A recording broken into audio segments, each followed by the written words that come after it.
Hello friends, welcome back to my channel Karthik Telugu news. Friends, ఇవాళ వర్షాలకు సంబంధించి మరొక ఇంపార్టెంట్ అప్డేట్ న్యూస్ అయితే రావడం జరిగింది. దీని గురించి మరిన్ని విషయాలు ఈ వీడియోలో తెలుసుకుందాం.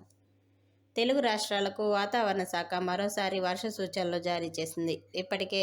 ఇప్పటికే గత 2-3 రోజులు కురుస్తున్న వర్షాల నేపథ్యంలో మరోసారి వర్ష హెచ్చరికలు జారీ అయ్యాయి. అల్పపీడనం తొలగినప్పటికీ రాష్ట్రంలోని కొన్ని ప్రాంతాల్లో ఈరోజు మోస్తరు నుంచి తేలికపాటి వర్షాలు కురిసే అవకాశం ఉందని హైదరాబాద్ వాతావరణ కేంద్రం వెల్లడించింది. ముఖ్యంగా రాష్ట్రంలోని ఆదిలాబాద్, కుమ్రంభీం, ఆసిఫాబాద్, మంచిర్యాల, నిర్మల్, జగిత్యాల జిల్లాలకు రెడ్ అలర్ట్ జారీ చేశారు. నిజామాబాద్, కామారెడ్డి, సిరిసిల్ల, కరీంనగర్, పెద్దపల్లి, భూపాలపల్లి, ములుగు మోస్తరు వర్షాలు కురిసే అవకాశం ఉందని అధికారులు పేర్కొన్నారు. ఈ మేరకు ఆయా జిల్లాలకు ఆరెంజ్ అలర్ట్ కూడా జారీ చేశారు. మిగతా జిల్లాల్లో తేలికపాటి వర్షాలు కురుస్తాయని వెల్లడించారు.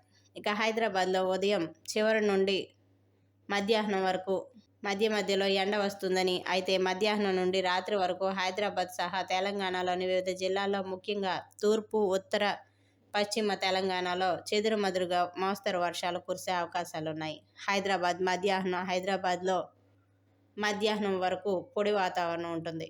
మధ్యాహ్నం నుండి రాత్రి వరకు కొన్ని చోట్ల మోస్తరు వర్షాలు కురిసే అవకాశాలున్నాయి. వాయుగుండం ప్రభావంతో అటు ఏపీలో కూడా శుక్రవారం మోస్తరు నుంచి తేలికపాటి వర్షాలు కురిసే అవకాశం ఉందని ఏపీ విపత్తుల నిర్వహణ సంస్థ వెల్లడించింది.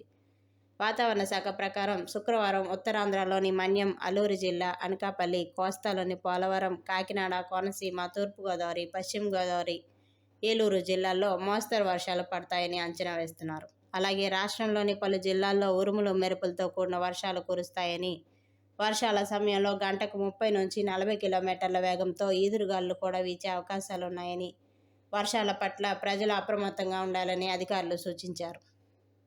సో ఫ్రెండ్స్, ఇది అప్డేట్ న్యూస్. మరిన్ని అప్డేట్స్ కోసం ఛానల్ సబ్స్క్రైబ్ చేసుకోండి ఫ్రెండ్స్. అలాగే పక్కన ఉన్న బెల్ ఐకాన్ క్లిక్ చేసి వీలైతే ఛానల్కి లైక్ అయితే చేయండి. Thank you friends. Thanks for watching this video.